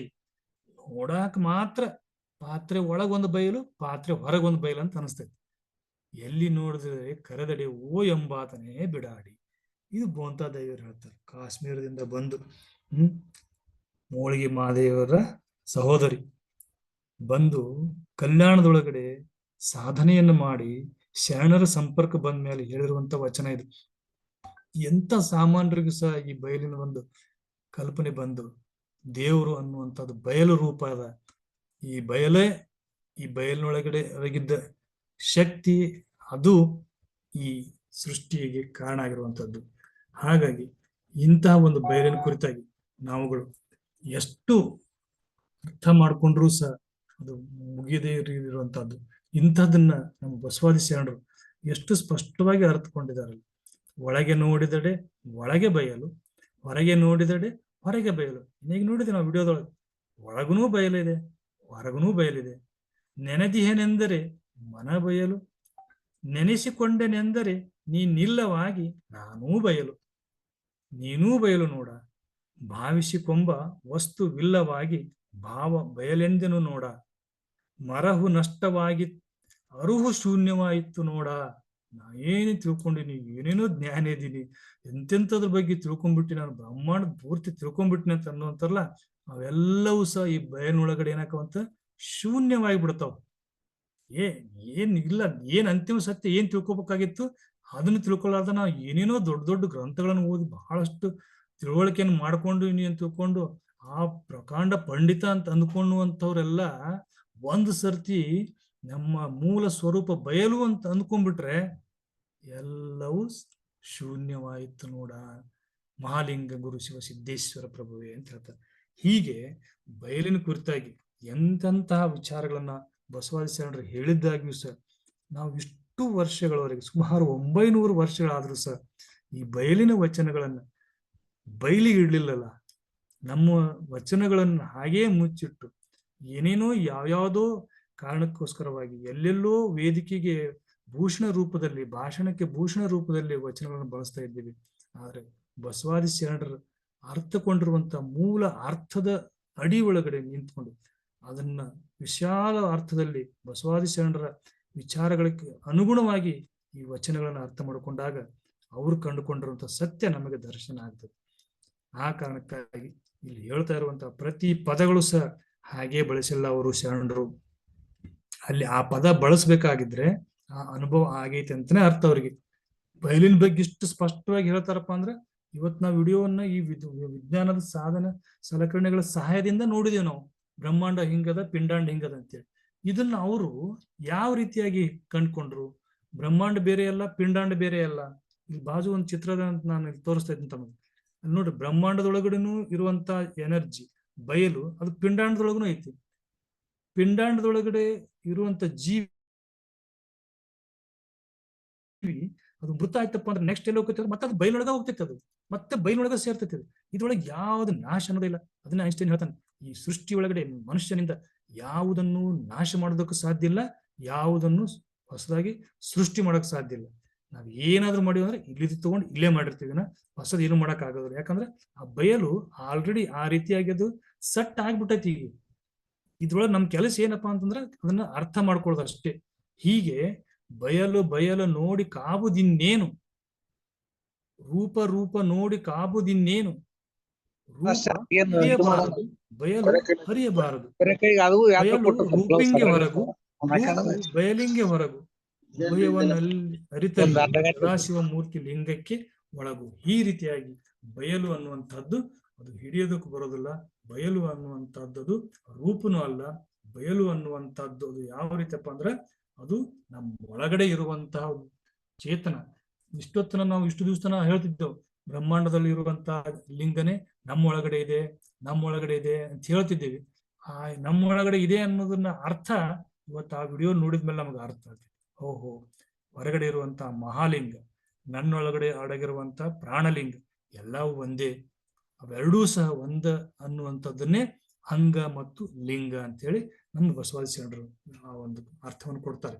ಹೀಗೆ ಅಂಗ ಬೇರೆ ಅಲ್ಲ, ಲಿಂಗ ಬೇರೆ ಅಲ್ಲ, ಅಂಗವೇ ಲಿಂಗ. ಅಂಗ ಮತ್ತು ಲಿಂಗಕ್ಕಿರುವಂತಹ ಸಂಬಂಧವೇ ಸಖಿಲಗಳು ಹೇಳ್ತಾರೆ. ಆ ಸಖಿಲಗಳು ನಮಗೆ ಏನಂತ ತೋರಿಸ್ತಾವ ಅಂದ್ರೆ, ನಿನ್ನೆ ದಿವಸ ಬಸವಾದಿ ಶರಣರ ದೇವ್ರು ಯಾವ್ದನ್ನು ತೋರಿಸಿದ್ರು, ಅದು ಬೆಳಕು ಅಂತ ತೋರಿಸಿದ್ರು. ಇವತ್ತು ಅದು ಬೆಳಕಿನಕ್ಕಿಂತಲೂ ಒಂದ್ ಹೆಜ್ಜೆ ಮುಂದೆ ಹೋಗಿ ಏನ್ ಹೇಳ್ತಾರೆ ಅಂದ್ರೆ, ಅದು ಬಯಲು ಅಂತ ಹೇಳ್ತಾರೆ. ಆದಿ ಇಲ್ಲದ ಬಯಲು, ಅನಾದಿ ಇಲ್ಲದ ಬಯಲು, ಶೂನ್ಯವಿಲ್ಲದ ಬಯಲು, ನಿಶೂನ್ಯವಿಲ್ಲದ ಬಯಲು, ಸುರಾಳವಿಲ್ಲದ ಬಯಲು, ನಿರಾಳವಿಲ್ಲದ ಬಯಲು, ಸಾವಯವ ಇಲ್ಲದ ಬಯಲು, ನಿರಾವಯವವಿಲ್ಲದ ಬಯಲು, ಅಖಂಡೇಶ್ವರನೆಂಬ ಬಯಲಿನ ಬಯಲು ಮಹಾಘನ ಬಚ್ಚಬರಿಯ ಬಯಲೊಳಗೆ ಎಚ್ಚರ ಒಡಗಿ ನಾನೆತ್ತ ಹೋದೆನೆಂದರಿಯನು ಅಂತ ಹೇಳ್ತಾರೆ ಷಣ್ಮುಖ ಶ್ರೀ. ನೋಡಿ ಎಷ್ಟು ಅದ್ಭುತವಾದಂತ ವಚನ ಇದೆ. ಬಚ್ಚಬರಿಯ ಬಯಲು, ಅವ್ರು ಅನುಭವಿಸಿರುವಂತಹದ್ದನ್ನ ನೋಡ್ರಿ. ಆ ವಚನಗಳನ್ನ, ಆ ಪದಗಳನ್ನ ಓದ್ತಾ ಹೋದಾಗೆ ಅವ್ರು ಎಂತ ಒಂದು ಅನುಭವವನ್ನು ಪಡೆದುಕೊಂಡಿದ್ದಾರೆ. ಬಯಲಿನ ಒಳಗಡೆ ಮೂಲ ತೇಲಿ ಹೋಗ್ಬಿಟ್ಟಿದ್ದಾರೆ ಅವ್ರು, ಅದ್ರೊಳಗೆ ಲೀನಾಗಿ ಹೋಗ್ಬಿಟ್ಟಿದ್ದಾರೆ, ಅರ್ಥೈಸ್ಕೊಂಡ್ಬಿಟ್ರ ಅವರು. ಈ ಕಣ್ಣಿಗೆ ಕಾಣ್ತಾ ಇರುವಂತದ್ದು ಎಲ್ಲವೂ ಸಹ ಮಿಥ್ಯ, ಬಯಲನೇ ಸತ್ಯ. ಬಯಲು ಅವ್ರಿಗೆ, ಅದಕ್ಕೆ ಈ ಅಂತಿಮ ಸತ್ಯವನ್ನು ಕಂಡಂತ ಶರಣರಿಗೆ ಎತ್ತೆತ್ತ ನೋಡಿದತ್ತ ನೀನೇ ದೇವ, ಸಕಲ ವಿಸ್ತಾರದ ರೂಹು ನೀನೇ ದೇವ ಅನ್ನುವಂತ ಭಾವ ಬರ್ತೈತಿ. ಎಲ್ಲ ಕಡೆ ಎಲ್ಲಿ ಕಾಣ್ತಿ ಎಲ್ಲ ಕಡೆನೂ ಅಲ್ಲಿ ಲಿಂಗ ದೃಷ್ಟಿನೇ ಅವ್ರದ್ದು. ಕಂಡಿದ್ದೆಲ್ಲವೂ ಸಹ ದೇವ ಸ್ವರೂಪನೇ ಕಾಣ್ತಾರೆ. ಈ ರೀತಿಯಾಗಿ ನಮ್ಮ ಶರಣರು ಅಂಗ ಮತ್ತು ಲಿಂಗದ ಕುರಿತಾಗಿ ಅಂತಿಮ ಸತ್ಯವನ್ನ ಕಂಡಿದ್ರು ಅನ್ನುವಂತ ಈ ಸತ್ಯವನ್ನ ನಾವು ಇವತ್ತು ಜಗತ್ತಿಗೆ ತೋರ್ಪಡಿಸಬೇಕಾಗಿದೆ. ಆ ಕಾರಣಕ್ಕಾಗಿ ಬಸವಾದಿ ಶರಣರ ವಿಚಾರಗಳನ್ನ ಅರಿತುಕೊಳ್ಳೋದು ಅಂತಂದ್ರೆ, ಅವರು ಕಂಡುಕೊಂಡಿರುವಂತ ನೆಲೆಗೆ ನಾವು ನಿಂತು ಅವರನ್ನ ಅರಿಬೇಕು. ಆ ಕಾರಣಕ್ಕಾಗಿ ವಚನಗಳನ್ನ ವೈಜ್ಞಾನಿಕ ದೃಷ್ಟಿಯಿಂದ ಓದುವುದು ಹಿಂದೆಂದಿಗಿಂತಲೂ ಇವತ್ತು ಬಹಳ ಅವಶ್ಯಕತೆ ಇದೆ. ಯಾಕಂದ್ರೆ ಈ ಹಿನ್ನೆಲೆಯಿಂದಲೇ ಅವು ರಚನೆ ಆಗಿರುವಂತದ್ದು ಅನ್ನೋದನ್ನ ಸಾರಿ ಸಾರಿ ಹೇಳ್ತಾವ ವಚನಗಳು. ಇದು ಯಾವುದೇ ಒಂದು ಊಹಾತ್ಮಕವಾಗಿ, ಕಾಲ್ಪನಿಕವಾಗಿ, ಕಲ್ಪನಾ ಲೋಕದಲ್ಲಿ ಬಯಲಿನ ಬಗ್ಗೆ ಬರೆದದ್ದಲ್ಲ.